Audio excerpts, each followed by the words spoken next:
Praise the lord. మార్చి 24వ తేదీ 2025. ఈరోజు దేవుని వాక్యం.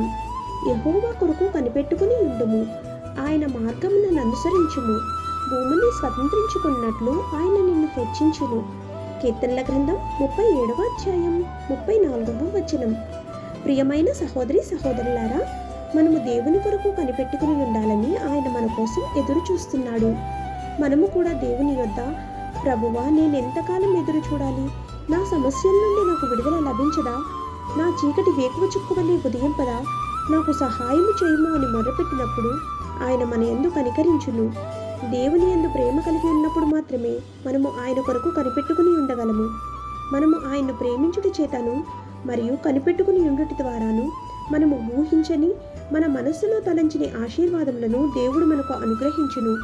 ప్రభువు ఒక్కడే మన హృదయమును చూడగలడు, మనము కూడా దాన్ని చూడలేము. ఆమేన్. God bless you.